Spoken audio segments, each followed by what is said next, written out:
Hello and welcome to a special video on audiobook reviews where I'm going to be digging in a bit more on a Licanius Trilogy topic, which is the Venerate. Now, this is a topic that I just found myself fascinated with, and I really enjoy the core concept of this group and what's going on with them. And it's something I really wanted to take the time to discuss in a little bit more in depth. So that's why I am posting this video. I did post last week a kind of headcanon video comparing Licanius to the Wheel of Time, and in that I compared the Venerate to the Forsaken, but there is so much more that is done with the characters, and it takes in a lot of different directions, which is why I think I've enjoyed it so much. It's still kind of that, what if this happened, taking inspiration maybe from the Wheel of Time, but in such a different direction. So I do want to note, I've only read up to the first two books of the trilogy at this point, so this video won't go past that, but there will be spoilers for events, things we find out about the Venerate in both books 1 and 2. So if you have not read them, you don't want the spoilers, then this is not a video for you, and I do recommend that you stop watching. There won't be any other warnings, so throughout the rest of this video, it's entirely possible you will hear some spoilers. So, first things first, talking about the Venerate, like I just commented a moment ago, I compared them kind of to the Forsaken, but the core difference here is they started as just completely different people, and each one of them, the big thing is that they are immortal.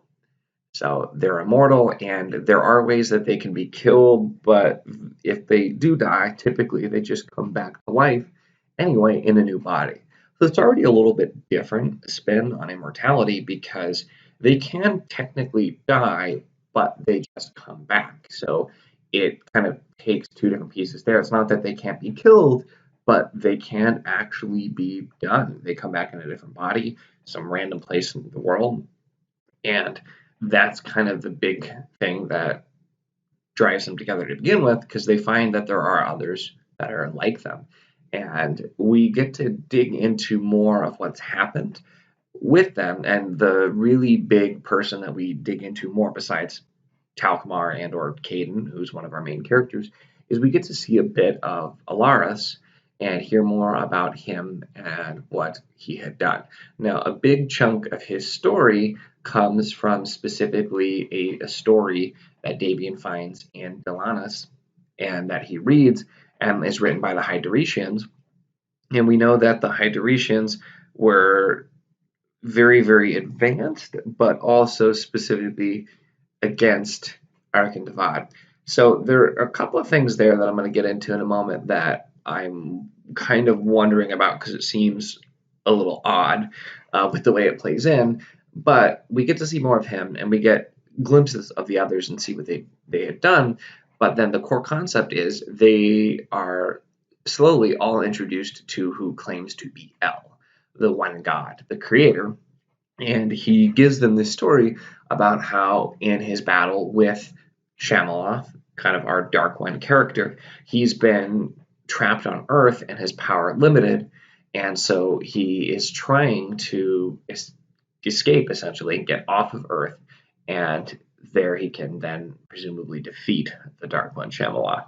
And he gives this story, and we're told many times that his reasonings make complete sense, and he ends up gathering the group that becomes the Venerate together, and they believe heart and soul in what they believe to be El is saying, and they are fighting for what they think is good. But things change a little bit when sometimes the things that they're asked to do definitely don't seem to be good. They're told that the blame falls on El and that they're just the blade being wielded and they're not actually the one to bear the blame. But especially we see that really cause problems for Talcamar Caden after he literally is told to kill millions of Doresians by creating the planes of decay and just sucking all the life out of it. That ends up spawning the rest of the Hydoretians to build Delanis, which is a massive plot point in both the books so far and is very much set up to be a huge, huge plot point. But then we're given this other version of the narrative. We see that actually it seems that who's claiming to be El is actually Shamaloth. And this goes to kind of some of the old religious looks, which must likely come from the Hydoretians from the sound of it. where Shamaloth was the one who was trapped on Earth, and he's trying to escape by getting through the rift. The rift is what is kind of utilized in Dalanis with the Jateth, and that's what allowed the time travel, but it's also what allowed Khan to be used. And that's where there's something really, I think, interesting, because Khan specifically, we were already told it's a very different power than Essence, and they were not meant to mingle. In my headcanon video, I talked about it. Kind of reminds me of the true power. It's another power source that's not really compatible, but does other things. And it comes from outside of the world. And we find out that El and or Camelot, depending on which side you're on, once again, is slowly getting both the Venerate, and then later there are augurs too, but getting them to use the Khan, because the more Khan that is used, that's pulled into the world, it helps to spread that rift even wider. And so the whole concept is just extremely interesting, because it's what if, and I'm going to jump back to kind of a Wheel of Time example again.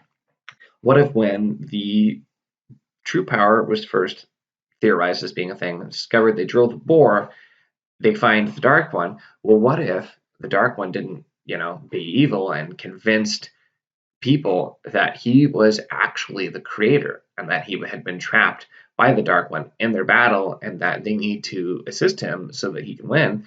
And all of the people who end up being forsaken actually think that they are fighting on the side of good, only to find out that maybe not. And at the events of at least book 2, the bulk of the Venerate still wholeheartedly do believe that they're working for El, and that they're on the side of good. And it's mostly just Talcmar with Asar who have actually moved out of that way. And we see Nelgatha, who is also kind of helping them out, even though she wasn't part of the Venerate. But it's kind of the two divided sides. And what it makes me think of is because in the Wheel of Time, we're told that Mandred was the one who could have actually changed sides, and he was really close to his destiny. He could have gone either way. And so it's almost like, well, what if he realized all along, assuming that they thought they were good and not evil, that he was on the wrong side and changed, and is now trying to do anything he can to stop it. And it just really is such an interesting look. And especially having Talcmar, who really doesn't have his memories, for the most part, not all of them, until the end of book 2, and even then not technically all, but the bulk, we really see what his plan was, what changed for him, but so much of the motivations. And it's really interesting, because it's that kind of people following a leader that they believe is right and blindly following, but it's because they believe that they're following the one true God, the creator, and they've been given these powers, they've been shown all these different things to make them believe, and they just can't believe that they're wrong. And then the people who don't, and that's kind of the big clash between the Venerate, is because Talcmar has changed sides, and he's trying to destroy the rest of the Venerate, destroy all Khan in the world, so that the rift can be closed, that Shamaloth cannot escape the world, therefore destroying the world. Really, it's just such a twist in a new direction. And like I said, I can see some inspiration from the Wheel of Time and how some of this was set up, but it does, again, it just takes it in such a wildly different direction, flushes it out, and does it in such a fantastic way. And that's really why I enjoy James Islington's Licanius Trilogy so much, because it has the essence of familiarity, but then takes it in a very different way. Now, I brought up the story that Davian reads that he gets from Dalanis. And the reason I brought that up is because that is a story, and comments said it was translated from Hydoretian, so it came from presumably the Hydoretians, but it's a story about Alaris, and it raises some questions, because they tell the story about him. We learn a lot about his backstory, but we're told about his introduction to the Herald of Shamaloth, and at the end of the story, he agrees to follow Shamaloth. So that, I'm still wondering if this is potentially kind of a plot hole, or if we're going to actually find out more, because as of the end of book 2, as far as we know, Alaris still seems to be convinced that he is actually following El, which does not jive with that story. So it brings the question, did he know all along? or is there more to be revealed for it? But it brings kind of another dynamic, because what if Alaris, who was looked at as one of the best of them, what if he actually knew they were on the side of evil the whole time and disguised it from everyone else? And it really just adds, once again, more questions. And so I'm very excited to see the third book, see if it resolves that and how it kind of ends the Venerate and what more information we find out. Because with this story working backwards, forwards, and going from the main timeline all at the same time, there's just so many answers, but then there's also, of course, so many questions.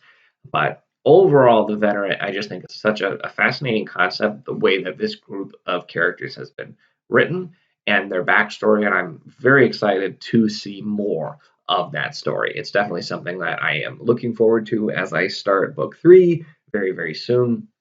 I probably will have actually started it by the time this video is up, I imagine, but excited to see what more there is to come. If you enjoyed this video, I did mention I did a headcanon Licanius versus Wheel of Time kind of video as well. I've done a couple of other videos more in this vein where it's discussing the concept. Those were with Wheel of Time. The bulk of my videos, though, are still and always will be the Friday reviews. So if you enjoyed this content, you want to see more, or you want to check out those reviews, definitely feel free to like this video and subscribe.